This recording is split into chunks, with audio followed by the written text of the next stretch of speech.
Oke, baik. Bismillahirrahmanirrahim. Assalamualaikum warahmatullahi wabarakatuh. Perkenalkan, nama saya Ari Istighfar Rahim. Saya dari mahasiswa Pendidikan Sejarah. Pada kesempatan kali ini, izinkan saya untuk sharing sedikit tentang materi kebudayaan Indonesia pada era megalitikum. Kita lanjut langsung masuk materi. Oke, di zaman megalitikum, megalitikum berasal dari kata mega yang berarti besar dan litos yang berarti batu. Pada zaman megalitikum disebut juga dengan zaman batu besar. Zaman ini sudah mengenal kepercayaan terhadap roh nenek moyang. Nah, menurut para peneliti dan arkeologi, mereka berkesimpulan bahwa pengertian kebudayaan megalitik itu tidak hanya dihubungkan dengan penggunaan batu besar saja, tetapi penggunaan batu kecil pun atau juga kayu dianggap peninggalan megalitik apabila fungsinya berkaitan dengan pemujaan arwah leluhur atau para arwah roh nenek moyangnya. Pada zaman megalitikum, terutama di Indonesia, manusia purba telah mengenal suatu kepercayaan terhadap kekuatan gaib atau hal luar biasa yang di luar nalar akal manusia pada saat itu. Nah, mereka percaya terhadap hal-hal yang menakutkan atau serba hebat. Selain itu, mereka juga menyembah nenek moyangnya. Kadang kalau mereka melihat sesuatu yang cukup mengerikan seperti pohon besar atau batu-batu besar atau bahkan gunung, mereka langsung bisa berkesimpulan bahwa hal itu kenapa bisa mengerikan karena di situ ada makhluk halus yang menghuninya. Nah, kekuatan alam yang besar seperti petir, topan, banjir, dan gunung meletus dianggap menakutkan dan mengerikan sehingga mereka memujanya. Selain memuja benda-benda dan binatang yang menakutkan dan yang dianggap gaib, manusia purba juga menyembah arwah para leluhurnya. Mereka percaya bahwa roh para nenek moyang mereka tinggal di tempat tertentu atau berada di ketinggian. Misalnya di atas puncak bukit atau puncak gunung, di pohon-pohon yang tinggi, dan sebagainya. Untuk tempat turunnya roh nenek moyang mereka inilah mereka mendirikan bangunan-bangunan megalitik yang pada umumnya dibuat dari batu yang utuh kemudian diberi bentuk atau dipahat sesuai dengan keinginan atau inspirasi mereka. Nah, pada kesempatan ini para peneliti dan para arkeolog sepakat untuk memberikan periode-periode pada zaman megalitikum yang terutama di Indonesia. Pertama ada megalitua, yaitu menyebar ke Indonesia pada zaman Neolitikum sekitar tahun 2500 sampai dengan 1500 sebelum Masehi. Di sini ada beberapa peninggalan dari zaman megalitua seperti menhir, Punden berundak, dan lain-lain. Nah, di megalit muda menyebar ke Indonesia pada zaman perunggu sekitar tahun 1000 sampai dengan 100 sebelum Masehi. Dari peninggalannya itu ada peti kubur batu, dolmen, waruga, dan sarkofagus, dan lain-lain. Nah, ini adalah beberapa peninggalan zaman di zaman megalitikum. Yang pertama ada bangunan berundak. Nah, bisa dilihat dari gambar ini adalah salah satu contoh bentuk dari bangunan berundak. Nah, biasanya bangunan berundak itu berjumlah 6 buah, dan contohnya yaitu berada di situs Batur, Gampingan, Karanganyar, Kauman, Tegalsari, dan Sura. Bangunan berundak memiliki ciri yang hampir sama, yaitu berundak gasal, berdenah persegi, berpagar, dan berpintu, serta memiliki objek utama di undakan teratas. Punden berundak dianggap sebagai simbol sebuah gunung suci yang menjadi tempat bersemayamnya para roh leluhur mereka yang diyakini akan memberikan berkah berupa kesuburan, ketentraman, kesejahteraan, dan kemakmuran di masyarakatnya. Nah, fungsi dari bangunan ini sebagai pemujaan terhadap roh nenek moyang. Oke, selanjutnya ada menhir. Nah, menhir ini berkaitan sangat erat dengan unsur penghormatan dan pengagungan arwah roh nenek moyang mereka. Dan sering dihubungkan dengan kesakralan dan kesaktian para leluhur. Hal ini terjadi karena manusia mendukung tradisi megalitik beranggapan bahwa nenek moyang yang telah meninggal arwahnya dianggap masih hidup terus di dunia ini dan bersemayam di tempat-tempat yang tinggi. Oleh sebab itu tidak jarang menhir dijadikan sebagai benda sakral. Didirikannya menhir ini dibuat oleh masyarakat prasejarah tidak berpedoman kepada satu bentuk saja, akan tetapi bisa berbagai macam bentuk sesuai dengan kepercayaan mereka.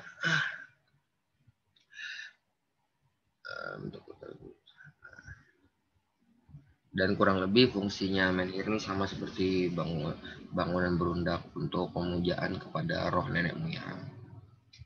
Lanjut, di sini ada dolmen.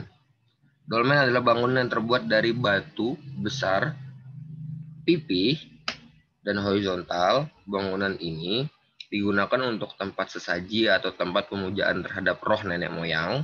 Selain itu juga berfungsi sebagai penutup sarkofagus. Dolmen biasanya ditempatkan di tempat yang dianggap keramat atau tempat yang sering dijadikan sebagai tempat pelaksanaan upacara pemujaan terhadap roh nenek moyang. Nah, selanjutnya di sini ada sarkofagus yang seperti di gambar ini. Jadi sarkofagus itu merupakan peninggalan batu yang berbentuk peti jenazah, mirip dengan alat kubur batu. Akan tetapi sarkofagus memiliki bentuk mirip dengan palung atau lesung yang terbuat dari batu utuh dan memiliki penutup. Pada dinding muka sarkofagus memiliki ukiran manusia atau binatang buas yang dipercaya memiliki kekuatan magis. Nah, jadi bisa dibilang sarkofagus ini adalah seperti peti jenazah pada zaman batu. Selanjutnya ada arca batu. Arca di era megalitik dalam hubungan dengan keperluan manusia tampaknya hanya mengacu kepada aspek religius. Eratnya arca megalitik dalam aspek religius berkaitan dengan pemujaan terhadap arwah. Jadi kebanyakan peninggalan dari zaman megalitikum ini benda-bendanya atau tempat-tempatnya sangat berkaitan erat dengan pemujaan terhadap roh nenek moyang mereka. Nah, ya kan seperti arca ini juga termasuk pemujaan terhadap nenek moyang mereka, terhadap leluhur mereka, kayak gitu. Nah, arca megalitik pada dasarnya dapat terdiri dari arca manusia dan arca binatang. Maka dari itu perlu ditinjau tentang konsep arca tersebut. Karena saat ini terdapat temuan arca megalitik yang berbentuk binatang seperti harimau, kera, gajah, dan lain-lain yang secara langsung berkaitan erat dengan zaman megalitik. Artinya segala sesuatu yang dibuat terutama arca pada zaman megalitik itu berhubungan tentang pemujaan terhadap roh-roh dan nenek moyang mereka. Lanjut, di sini ada kubur batu. Nah, jadi kubur batu ini merupakan salah satu peti mati yang terbuat dari batu besar, peti jenazah yang terdiri dari lempengan batu pipih, dan kubur batu ini dipakai untuk menyimpan jenazah.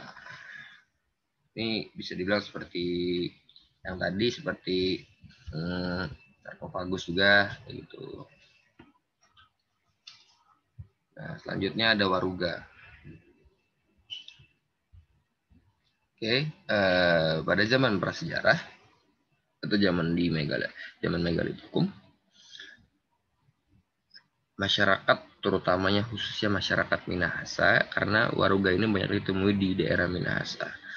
Masih percaya jika roh leluhur memiliki kekuatan magis. Untuk itu kuburan dibuat secara khusus dengan seindah mungkin. Waruga terdiri dari dua bagian. Yang pertama ada bagian badan dan bagian penutup. Bagian badan berbentuk kubus dan bagian yang penutupnya berbentuk menyerupai atap rumah. Uniknya, waruga tidak dibuat oleh kerabat atau keluarga dari orang yang meninggal, akan tetapi dibuat oleh orang yang akan meninggal. Ketika orang itu akan meninggal, maka dengan sendirinya akan memasuki waruga dan membuat waruganya sendiri sesuai dengan keinginan mereka. Apabila suatu hari nanti dia meninggal, maka waruga itu akan dipakai oleh dirinya sendiri, dan mereka meyakini bahwa ketika mereka memakai waruga mereka sendiri itu mendatangkan kebaikan bagi diri dia dan keluarganya yang telah ditinggalkan. Oke, lanjut. Nah, di sini ada beberapa situs megalitikum di Indonesia. Yang pertama ada situs Pasemah yang berada di kawasan dataran tinggi Pasemah. Terus ada di pegunungan Bukit Barisan, Sumatera Selatan. Nah, situs Pasemah ini terdapat dua batu yang sangat mencolok. Batu pertama berbentuk manusia yang memiliki tubuh tambun sedang membungkuk dan kepalanya menghadap ke depan dengan posisi kepala agak menengadah.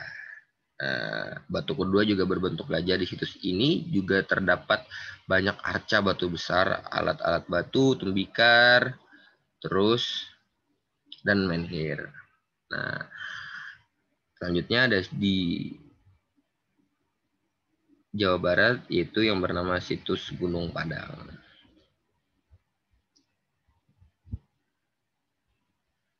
Nah,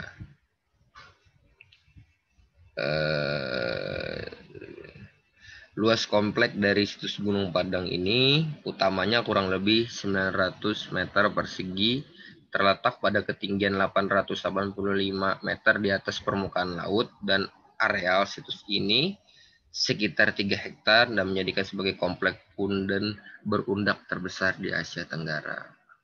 Nah, selanjutnya ada situs Kampung Bena, terletak di Kabupaten Benawa, Pulau Flores, Nusa Tenggara Timur.